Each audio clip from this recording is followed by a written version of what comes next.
नमस्कार, बखबर में आपका स्वागत है। आज हम बात करेंगे एक ऐसे विषय पर जिसका जन सुनवाई से, जनता से मतलब है, सियासत से कम मतलब है। मामला आम जनता का और अदालत का है।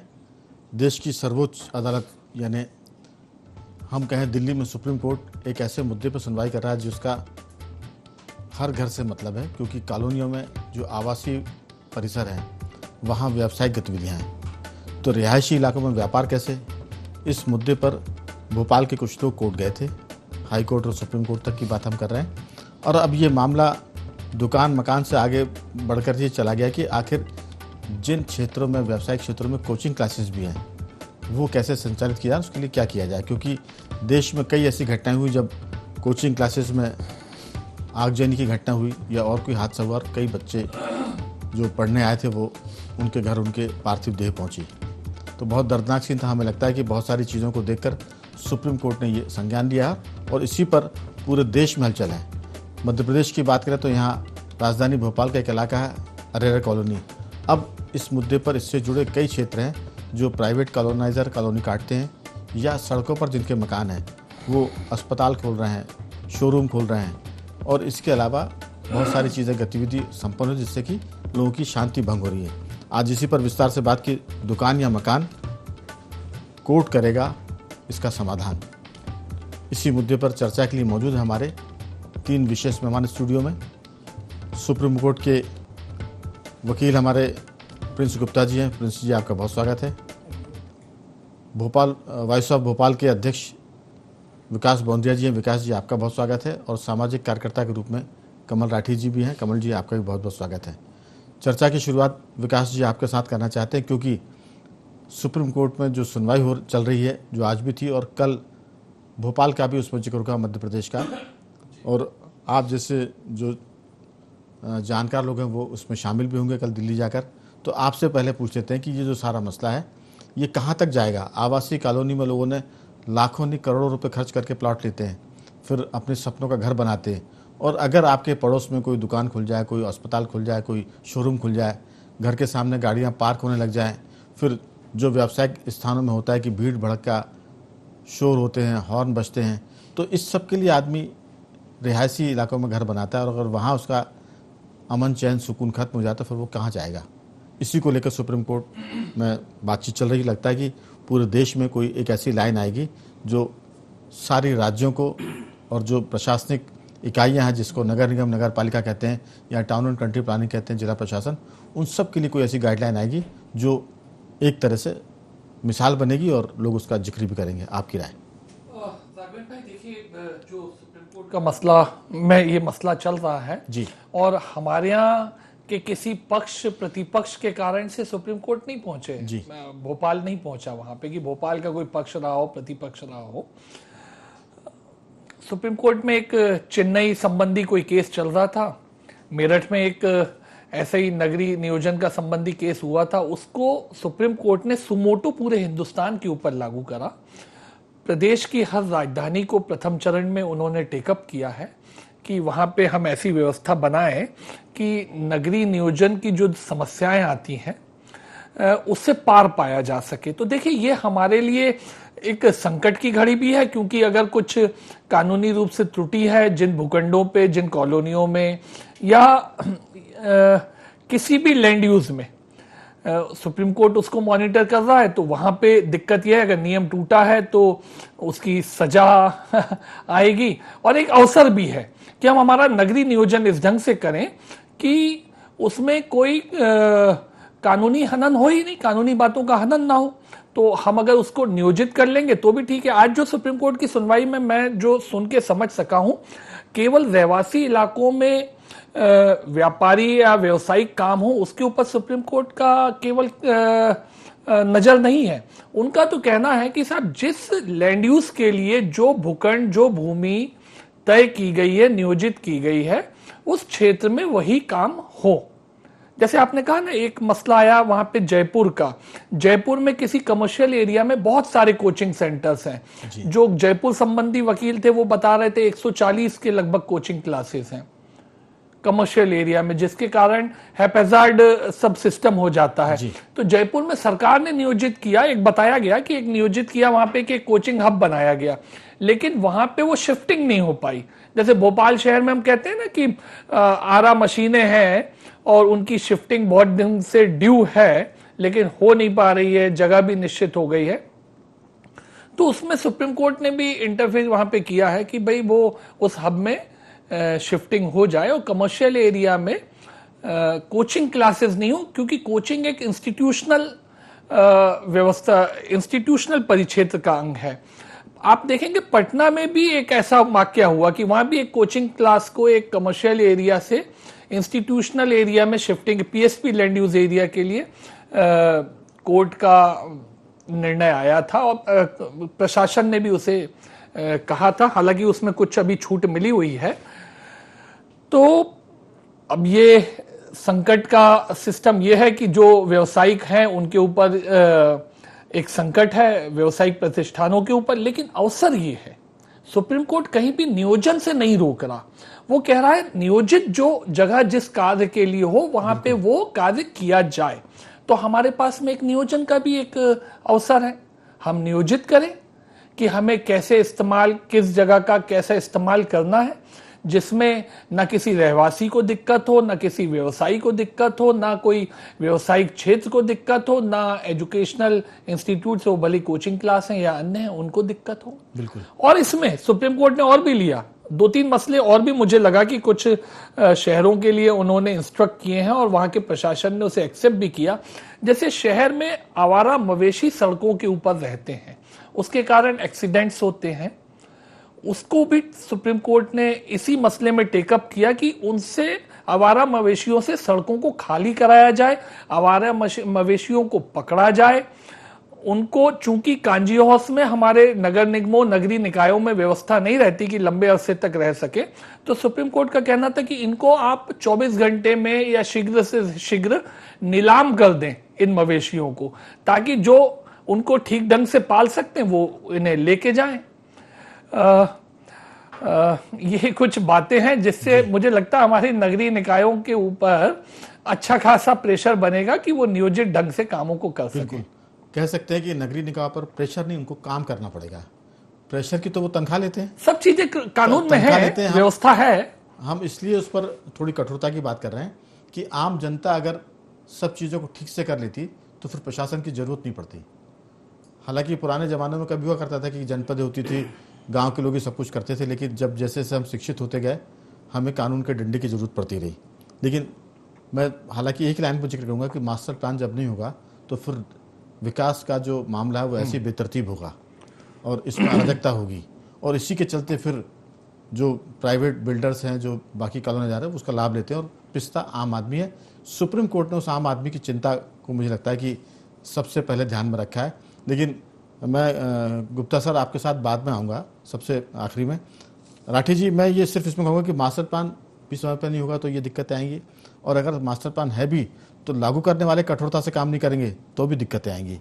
तो कानून तो बहुत सारे हैं और फिर एक विवेक भी होता है अधिकारी का, तो कानून का पालन हम कर नहीं रहे, विवेक को हमने कहीं और छोड़कर आ गए। विकास जी जरूर यहाँ बैठे हुए लेकिन विकास हो नहीं रहा है कहीं भी ठीक से।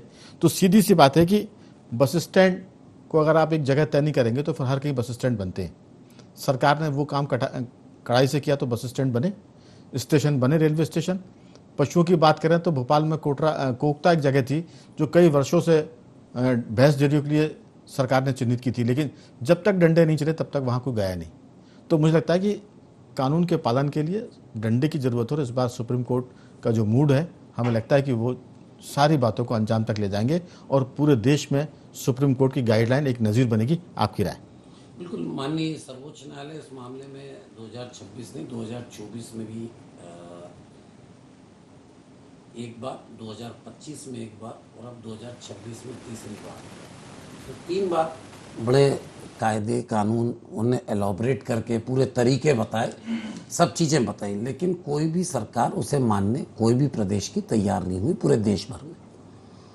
अब आप जब दूसरी बात कर रहे थे जो मास्टर प्लान के, एक बाजार में नैरेटिव भी है, हम भी मांग करते रहे कि मास्टर प्लान की आवश्यकता है, लेकिन इस नैरेटिव की मांग जब हम मांग करते हैं तो उसका जो स्वरूप है कि संपूर्ण भोपाल 25 लाख की आबादी आज भोपाल की है, और जो भोपाल विकास योजना 95 में आई थी 2005 तक के लिए, उसकी जो प्लानिंग थी, जो पूरा नियोजन था, वो 25 लाख की आबादी के लिए था।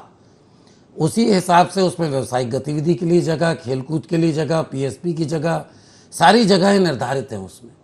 लेकिन आप देखेंगे उसके सारे पीएसपी लोग लाभ लेने के लिए, उसके जो पीएसपी की जगह है वो सारी खाली पड़ी। उलट भोपाल बड़े तालाब के कैचमेंट में कई इंजीनियरिंग कॉलेज लैंड यूज अपना तब्दील करा के वहाँ शिफ्ट हो गए, क्योंकि एक प्रावधान होता है मास्टर प्लान में कि व्यापक जनहित में भूमि उपयोग परिवर्तन किया जा सकता है। लेकिन व्यापक जनहित में तो व्यापक जनहित जब इंजीनियरिंग कॉलेज वालों को लगा तो उनने तालाब की भूमि पर, कैचमेंट की भूमि पर भूमि उपयोग बदलवा के कॉलोनी काट ली।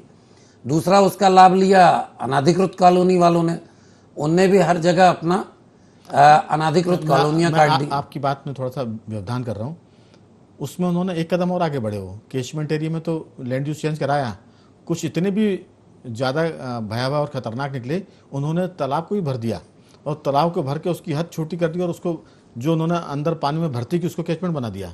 ये भी हुआ है। बिल्कुल, तालाब को अभी भी निरंतर वही बात हो रही है कि तालाब को छोटा किया जा रहा है जी। जो आपने मास्टर प्लान की बात की, तो 25 लाख की आबादी आज लगभग भोपाल की है, 27 लाख होगी जी। तो ये 25 लाख की आबादी के लिए जो भी व्यवस्थित आवश्यकताएं थी वो पूरी हैं। इसके बाद मास्टर प्लान के अंदर लेआउट बनता है।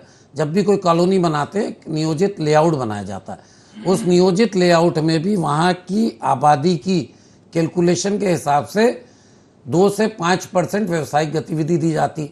अब थोड़ा सा मैं बहुत पीछे ले जाऊंगा कि भोपाल में जब टीटी नगर, जवाहर चौक जो सरकारी कॉलोनियाँ होती थी, जिसमें आई टाइप से लेके एफ टाइप और उससे ऊपर डी टाइप तक के बंगले थे जी, वहां पर आप देखिए हर थोड़ी दूर में 8 दुकानें बनाई जाती थी। जो उस कॉलोनी की आवश्यकता होती थी वो 8 दुकान वहीं पर दी जाती थी, जिससे वहां का आदमी वहीं के वहीं उपयोग कर सके।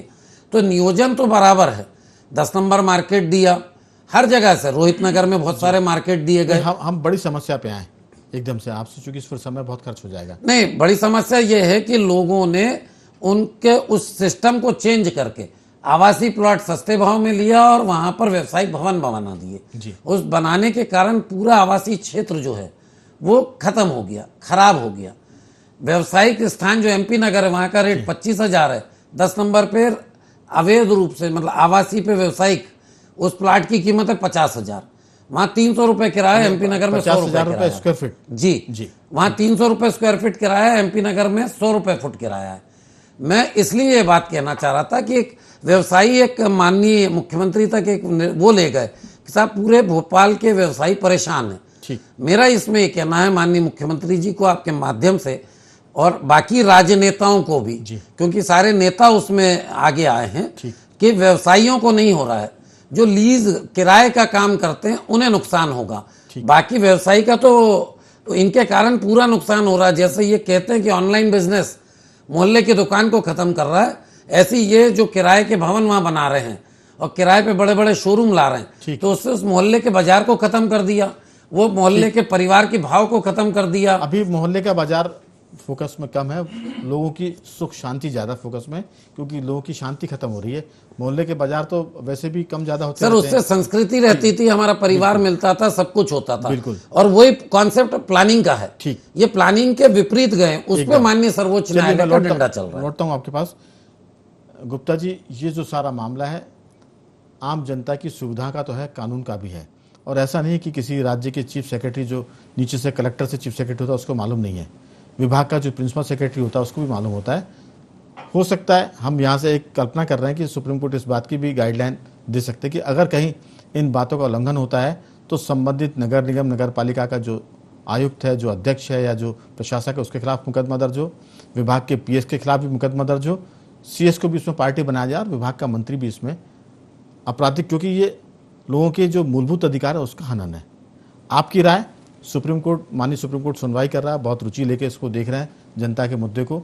इसमें एक चीज़ और मैं जोड़ना चाहूँगा कि फुटपाथ खत्म कर दिए जा रहे हैं। गाड़ियाँ 100 की स्पीड से दौड़ती हैं, मोटरसाइकिलें चलती हैं, लेकिन पैदल यात्री कहाँ जाए, या तो सड़कों पर वो कुचला जाए या फिर घरों में ही रहे। मुझे लगता है कि इस पर भी कोई बातचीत जरूर कल या परसों हो सकती है। आप पूरे मसले को कैसे देखते हैं आपकी नज़र में? बिल्कुल राघवेंद्र जी, जैसे कि हमको समझना पड़ेगा, जो म्युनिसिपल कॉरपोरेशंस हैं इनको हमने संविधान के अंदर 1992 में 12 शेड्यूल में जगह दी है और ये संवैधानिक बॉडी है आज की डेट में। और इनका जो मेन पर्पस है, इनका मेन पर्पस ये है कि रेजिडेंशियल एरियाज़ में जो लोग रह रहे हैं, इसके अलावा जो सिटी की जो प्लानिंग होगी उसको ये कॉन्स्टिट्यूशन के विजडम के अकॉर्डिंग प्लान करें और लोगों को जो उनके फंडामेंटल राइट्स हैं और जो लीगल राइट्स हैं इसके वायलेशन होने से उनको बचाएं।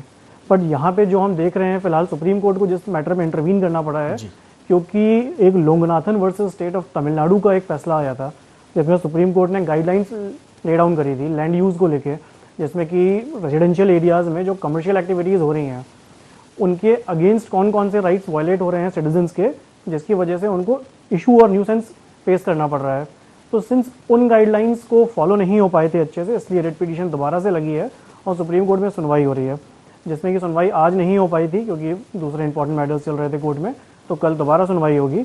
बट इसमें जो सबसे इंपॉर्टेंट चीज़ समझने वाली ये है कि as a citizen of a country मैंने कॉन्स्टिट्यूशन के जो फंडामेंटल राइट्स हैं, कॉन्स्टिट्यूशन में जो लीगल राइट्स हैं, जो स्टैट्यूटरी राइट्स हैं, इन राइट्स को अगर इन्फ्रिंज किया जाएगा तो सुप्रीम कोर्ट तक तो आदमी को जाने की नौबत ही नहीं आनी चाहिए, क्योंकि जो कॉन्स्टिट्यूशनल बॉडीज़ हैं म्युनिसिपल कॉरपोरेशन, इनका ये काम है, इनका ये पर्पस है कि हमें हमारे राइट को अच्छे से यूज़ करने का मौका दें। इसके अलावा सेकंड इशू जो ये है वो सुप्रीम कोर्ट को इंटरवीन करने का है। ये मौका कभी आना ही नहीं चाहिए। हमारे जो प्रशासन और शासन है इसको इतना सतर्क होना चाहिए। अभी राठी जी बता रहे थे कि भोपाल का मास्टर प्लान 2005 में आया था लास्ट टाइम। अब 2005 में जो मास्टर प्लान आया था उसने हो सकता है कल्पना 15 लाख लोगों की हो इस शहर में। आज जो शहर की आबादी है वो मोर और लेस अप्रॉक्सीमेटली 30 लाख लोगों की होगी जी। तो उसकी क्या व्यवस्था बना के रखी है म्युनिसिपल कॉरपोरेशन ने, उसका क्या प्लानिंग किया है शासन ने और प्रशासन ने, ये उनको स्पष्ट करना पड़ेगा। ये इनको डायरेक्ट स्पष्ट करना चाहिए। अब बुरी बात यह है कि उनको ये सुप्रीम कोर्ट के आदेश के बाद स्पष्ट करना पड़ेगा।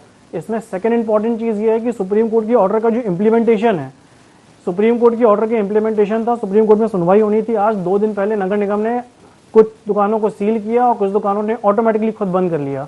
बट ये हम देख रहे हैं कि पिछले 2 दिन में दोबारा दुकानें खुलने लगी हैं। सुप्रीम कोर्ट के आदेश का भी अवमानना हो रहा है यहाँ पे। और जैसे कि अभी हम पार्किंग की बात कर रहे थे, हम एजुकेशन इंस्टीट्यूशंस की बात कर रहे थे, आज हम देख रहे हैं एमपी नगर में जो एजुकेशन की इतनी सारी कोचिंग इंस्टीट्यूट्स हैं वो सब कमर्शियल एरियाज़ में चल रही है। वहाँ कोई भी सेफ्टी मेजर्स नहीं है, कभी भी कोई हैजार्डियस सिचुएशन क्रिएट हो सकती है। हम बहुत बार देखते हैं कि तहसीलदार और रेवेन्यू इंस्पेक्टर्स जाते हैं और सील करते हैं कोचिंग इंस्टीट्यूट्स को कि वहाँ पे एग्जिट वे नहीं है। तो एजुकेशन इंस्टीट्यूशंस के लिए जो कोचिंग सेंटर रन करने के लिए भी एक एक्सक्लूसिव स्पेस नगर निगम को देना पड़ेगा। और ये मास्टर प्लान आएगा भोपाल का जो पिछले 20 साल से ड्यू है, 22 साल से ड्यू है, वो जल्दी से जल्दी आए। और जब वो जल्दी आएगा तो इस तरह की जो सिचुएशन जो इवॉल्व हो चुकी है अभी, उससे हम निजात पाएंगे। और इसमें सिर्फ नुकसान सिटीजन का नहीं है, स्टेट का भी नुकसान है। जैसे कि राठी जी बता रहे थे, आज जो कमर्शियल रेट है एमपी नगर का, जो कमर्शियल एरिया है, वो रेट कम रह गया है, 10 नंबर का रेट ज़्यादा हो गया है। जबकि वहाँ पे लोगों ने जब लैंड खरीदी होगी और उसमें वो टैक्स देते होंगे, वो रेजिडेंशियल टैक्स देते होंगे। इसमें स्टेट को नुकसान हो रहा है, स्टेट को रेवेन्यू नहीं मिल रहा है उस चीज़ का। बिल्कुल, इस चीज़ का भी ध्यान रखना पड़ेगा प्रशासन को और शासन को। तो चौतरफा नुकसान है। स्टेट को रेवेन्यू का लॉस है, आम जनता को का सुकून खत्म होने का नुकसान है, और जिन्होंने पैसे लगा के शोरूम खोल लिए उनको इसका नुकसान है कि अब वो कहाँ जाएंगे। लेकिन सवाल ये है, बहुत अब संक्षेप में 1-1 मिनट का टाइम रहेगा अपने पास। विकास जी, सुप्रीम कोर्ट के साथ भी धोखाधड़ी है। हमारे अधिकारियों का ढीठपना देखिए। जो मैंने बीच में एक लाइन जोड़ी थी कि नगर निगम कमिश्नर से लेकर विभाग के पीएस तक और चीफ सेक्रेटरी और विभागीय मंत्री तक पर मुकदमे दर्ज होने की ज़रूरत है, और जो आम आदमी सड़क पर चलता है उसके लिए फुटपाथ भी नहीं है। तो ये सब चीज़ें कहीं ना कहीं चिंता की तरफ ले जा रही हैं, और उम्मीद करते हैं कि सर्वोच्च न्यायालय कुछ ऐसी गाइडलाइन देगा जो नज़ीर बनेगी, एक उदाहरण बनेगी। आपकी छोटी सी टिप्पणी। हाँ, सर्वोच्च न्यायालय का तो हक भी है, उसका मार्गदर्शन मिलना भी चाहिए जी। लेकिन मुझे लगता है कि बाकी सब हमारी एग्जीक्यूटिव है, विधायिका है, वो भी उसको तत्पर रहेगी। और बेहतर कैसे जो सुप्रीम कोर्ट चाहता है वही सरकारें भी चाहती हैं। भाई सरकारें भी तो आखिर चाहती हैं कि नागरिक खुशहाल हों, ताकि कागज पर तो चाहती है, लेकिन प्रैक्टिकली कहाँ चाहती हैं? नहीं 22 साल से जब मास्टर प्लान नहीं आया तो कहाँ चाहती है? नहीं, नहीं, और देखिए अगर मास्टर अगर प्लान, देखिए मास्टर प्लान, आवासीय इलाकों में व्यावसायिक गतिविधियां हो रही, तो ऐसा तो नहीं कि आंखों में पट्टी बंदी हुई है, नहीं तो देखिए सबको पता है, राघवेंद्र लेकिन भाई, वो चाहती नहीं सबको है। दिख रहा है। देखिए हमें कई बार मैंने कहा ना, नियोजन में हमें कुछ चीजें अपने आप डेवलप होती हैं, उसे नैसर्गिक रूप से उस चीज का विस्तार होता है, तो उसको भी एक जगह देनी पड़ेगी। मैं ये नहीं कह रहा कि आवासीय कॉलोनियों के अब बीच में अंदर 30 फीट 25 फीट रोडों पे शोरूम बन सकते हो, लेकिन एक पूरे देश में मुख्य मार्गों के ऊपर एक मिक्स लैंड यूज का कल्चर डेवलप हुआ है, वो समय के साथ है, जैसे जैसे सर्विस सेक्टर का विस्तार हो रहा है उसके साथ इसमें है। दोषी कौन है जो कल्चर डेवलप नहीं, मैं कह रहा हूं ना, इसमें नियोजन, हमें नियोजन की जो तत्परता है वो रखनी पड़ेगी। ये हमारे लिए एक अवसर है, सुप्रीम कोर्ट एक अवसर मुहैया करा रहा है कि हम उस नियोजन को लगातार करें। उसमें अगर हम फेल होंगे तो फिर दिक्कतें होंगी ही होंगी। बिल्कुल। उस नियोजन को करेंगे हम, और उस हिसाब से एग्जीक्यूशन भी होगा और मॉनिटरिंग भी होगी। नियोजन में तो हम फेल हो चुके हैं, तब सुप्रीम कोर्ट को इंटरव्यू करना पड़ रहा है। हमारी नीयत भी खराब है, और नियोजन में तो हम प्लान कर ही नहीं रहे। 22 साल से मास्टर प्लान अटका हुआ राजधानी भोपाल का। राठी जी, सवाल है कि पूरा खेल नीयत का है। जो सिस्टम बना हुआ, उस सिस्टम के चलते आवासीय में व्यावसायिक गतिविधियां कैसे चल रही है, और आज से नहीं चल रही है, पिछले कई दशकों से चल रही है। यहाँ पर सिस्टम की नीयत, अधिकारी की नीयत, जो सरकार चला रहा है उनकी नीयत पर सवाल है, और उसके लिए सुप्रीम कोर्ट का जो डंडा या हंटर चलेगा वो शायद कुछ असर कर पाए। आपकी छोटी टिप्पणी। नहीं, बिल्कुल नहीं, वैसे बरसों से नहीं चल रही है। भोपाल की हम बात करें तो भोपाल का नियोजन मेरे हिसाब से बिल्कुल ऐसा अच्छा नियोजन किसी भी शहर का नहीं होगा। इतना अच्छा मास्टर प्लान है भोपाल का, और वो आज भी 25 लाख की आबादी के लिए है, और भोपाल की आबादी 25 से 27 लाख ही है। इसके बाद अनाधिकृत कॉलोनी जोड़ लें तो वो 2 लाख हो जाती। आपकी तो मेरा ये मैं बस मतलब एक लाइन जोड़ूंगा।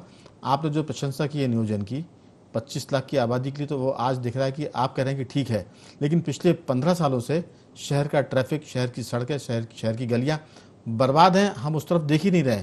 तो ये जो प्लान था वो 20 साल पहले भी गड़बड़ था, और आज तो वो बहुत गड़बड़ है। नहीं, बिल्कुल नहीं, प्लान बिल्कुल गड़बड़ नहीं था। नियोजन हम इसलिए नहीं देख रहे हैं कि हम, वो जो अधिकारी हैं उनने जो आवासीय पे व्यावसायिक गतिविधियां होने दिया, उसको अंकुश नहीं लगाया। बात तो वही आकर उसको टकरी ना। प्रोत्साहित किया। वही बात अभी एक मतलब एक व्यक्ति ने 10-20 सेकंड में जी 4 दिन पहले एक उदाहरण दिया कि उनकी माताजी को बसंत कुंज में रहते हैं, कुछ नेशनल हॉस्पिटल तक इमरजेंसी में ले जाना पड़ा, तो एम्बुलेंस से 20 मिनट लगे। और बोले एक दिन, जिस दिन बाजार बंद था, जिस दिन सीलिंग हुई, तो उन्हें 10 मिनट में वो घर पहुंच गए। तो आप सोचिए कि किसने गड़बड़ करी। रोड तो बराबर बनी थी, रहवासी के हिसाब से बनी थी, लेकिन हमने, और जहां जरूरत थी इस मास्टर प्लान में तब्दीलियां की गई। मैं आपका ध्यान खींचना चाहूँगा। भोपाल सिर्फ बसंत कुंज और अरे कॉलोनी नहीं है। भोपाल का एक बहुत बड़ा हिस्सा पुराने शहर में आता है। पुराने शहर की जो गलियां हैं, जो सड़कें हैं, वो मास्टर प्लान के हिसाब से बनी नहीं पाई, और मास्टर प्लान के हिसाब से तो बनी नहीं, और उसमें इंक्रोचमेंट इतना हो गया कि अगर वहाँ आग लग जाए तो फायर ब्रिगेड घुस ही सकती है अंदर, और बड़ी तादाद में। जी सुप्रीम कोर्ट ने आज भी जो हियरिंग की है, जिसमें 15 शहर लगभग उन्होंने कवर अप कर लिए थे, उसमें स्पष्ट दिख रहा था लखनऊ में जो आगजनी हुई उसकी चिंता उन्हें थी। बिल्कुल। उन्हें राजस्थान में जो कोचिंग क्लासेस में आगजनी हुई उसकी चिंता थी, दिल्ली में जो हुई उसकी चिंता थी। एक्सीडेंटल को गंभीरता से ले रहा है। वही कह रहा हूं कि ये तो प्रशासन का सबसे पहला जिम्मा है कि अगर बच्चों की कोचिंग क्लासेस हैं तो वहां की सड़क ऐसी हो कि कभी दुर्भाग्य से आगजनी घटना, अग्निकांड हो, तो वहां गाड़ियां पहुंच जाए। तो ना तो सड़कें आप उतनी चौड़ी कर पा रहे हैं, जो नया इलाका बस रहा वहां भी ये दिक्कत आ रही है। फिर हम उस पर तो जा नहीं रहा, समय की कमी है कि सीवेज सिस्टम आपका तबाह है, बर्बाद है। डुप्लेक्स की आपको परमिशन है, आप उसमें हाई राइज बिल्डिंग बना रहे हैं, तो सीवेज लाइन खराब है, तो बहुत सारी दिक्कतें। लेकिन जी, हालांकि अभी जो कोचिंग क्लासेस का मसला आया है वो जयपुर तक ही सीमित है। नहीं, बड़े बच्चे तो सब जगह पढ़ रहे हैं। नहीं, हो सकता है, क्योंकि अब देखिए जिस ढंग से जयपुर की है 100% कवरेज वाली जो बिल्डिंग्स रहती हैं उसमें तो बड़ी समस्या है, वहां पे फायर फाइटर जा नहीं सकता। राठीश जल्दी से बात पूरी करें, फिर मैं अंतिम टिप्पणी गुप्ता जी। मेरा ये कहना है कि हमें इन समस्याओं को जो नागरिकों द्वारा पैदा की गई और अधिकारियों द्वारा प्रोत्साहित की गई, इसको जब सुप्रीम कोर्ट डंडा चला रहा है तो लोगों को एक सीखना चाहिए। नए क्षेत्र को बहुत अच्छे ढंग से विकसित करें, नया मास्टर प्लान के साथ में नए क्षेत्र में पूरी सुविधाएं दें, को विकसित करें, पुराने क्षेत्र को जैसा रहे उसे संरक्षित रखें। बिल्कुल। गुप्ता जी, आपकी राय कि ये मामला सिर्फ कानून से नहीं चलेगा, कानून के बाद सरकार की सख्ती से भी चलेगा और नागरिकों की जो जागृति है उससे भी, अगर वो सोते रहेंगे तो कानून बन जाए, सुप्रीम कोर्ट ऑर्डर करते, कोई फर्क नहीं पड़ने वाला, हमको जागना भी पड़ेगा। जी अरविंद जी, ये बात बिल्कुल मानने को मैं तैयार नहीं हूँ कि ये चीज़ें ऑटोमेटिक ऑर्गेनिक हुई हैं, क्योंकि सरकार की गलती थी। सरकार ने अगर कमर्शियल एक्टिविटी के लिए अलग स्पेस नहीं बनाई जी तो लोगों ने अपने व्यवसाय रेजिडेंशियल एरिया में स्टार्ट करे। सरकार को मास्टर प्लान के द्वारा, सरकार को अलग इस्टेब्लिशमेंट के द्वारा एक कमर्शियल स्पेस बनाना चाहिए था। और अगर सुप्रीम कोर्ट को इंटरवीन करना पड़ रहा है किसी चीज़ में जो सरकार का काम है, जी तो ये बहुत शर्म का विषय है हमारे लिए।